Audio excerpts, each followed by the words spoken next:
Die eigentlichen Herrscher dieses Planeten, das sind die Mikroorganismen.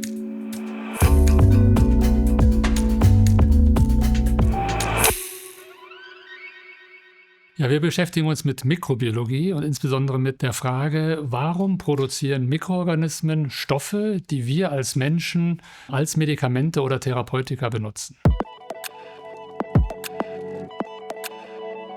Das erste Bild ist von Gustave Courbet, heißt die Woge, und es zeigt im Prinzip eine Welle, eine Woge, wenn man so will, die auf einen Strand zuläuft.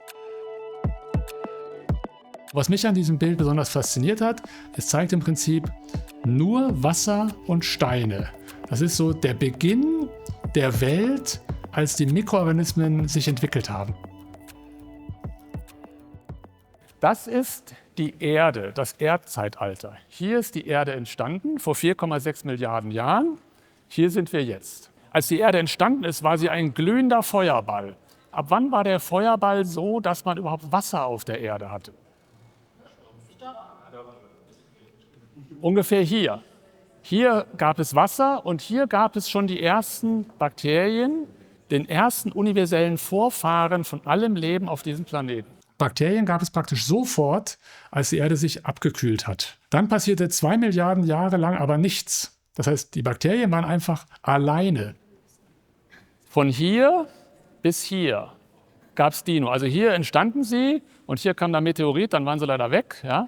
Bis dahin gab es Dinos. Menschen gibt es ungefähr so 1 Millimeter vom Ende des Zollstoffs. Was ich damit sagen will, die Bakterien waren schon immer da. Die Welt, auf der wir leben, die uns umgibt, unsere komplette Umwelt, von Anbeginn der Zeit wurde sie von Mikroorganismen geprägt. Und wir wollen ihnen die Geheimnisse entlocken, warum sie bestimmte Stoffe herstellen. Alles, was wir machen, alles, was alle Lebewesen mit ihrer Umwelt machen, basiert darauf, dass Proteine bestimmte Stoffe erkennen, diese binden und spalten oder neu zusammensetzen können. Und diese dreidimensionale Struktur von diesen Proteinen sieht 1:1 aus wie das Kunstwerk von Hermann Glöckner. Ich habe Ihnen hier ein Bild mitgebracht. Das sind 2 solche Proteinstrukturen, die miteinander interagieren. Sowas haben Sie noch nie gesehen, vermute ich, aber Sie haben das, was diese Enzyme herstellen, schon mal genutzt.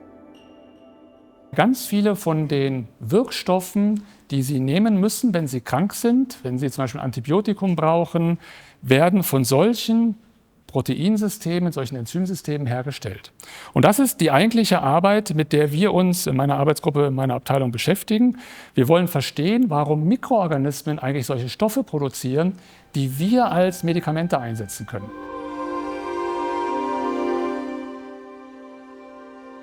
Das dritte Werk sind eigentlich 2 Werke von Otto Freundlich.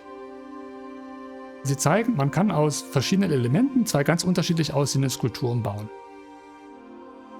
Wir können einzelne Module rausnehmen und durch andere Module ersetzen. Mikroorganismen produzieren oft Antibiotika, um andere Mikroorganismen in ihrer ökologischen Nische, in ihrem Lebensraum in Schach zu halten. Wenn wir jetzt aber Medikamente von den Bakterien haben wollen, dann reicht es manchmal nicht aus, die zu nehmen, die die Natur, die Bakterien per se für uns bereitgestellt haben. Weil wir wollen ja einen Wirkstoff haben, nicht um ein anderes Bakterium auf einem Blatt zu bekämpfen, sondern um ein anderes Bakterium zu bekämpfen, was vielleicht eine Lungeninfektion hervorruft. Das heißt, wir müssen diese Stoffe anpassen an andere pathogene Bakterien. Und wenn uns das gelingt, dann haben wir den Wirkstoff so verändert, dass wir ihn klinisch auch einsetzen können.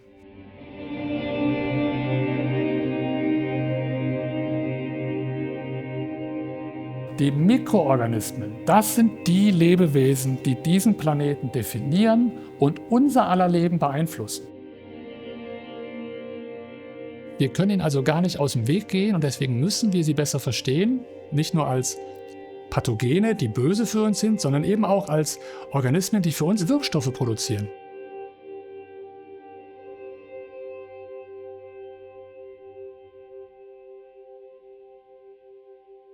Ich kann ehrlich gesagt nicht verstehen, wie man sich nicht für Mikrobiologie interessieren kann, wenn sie doch praktisch alles um uns herum gestalten.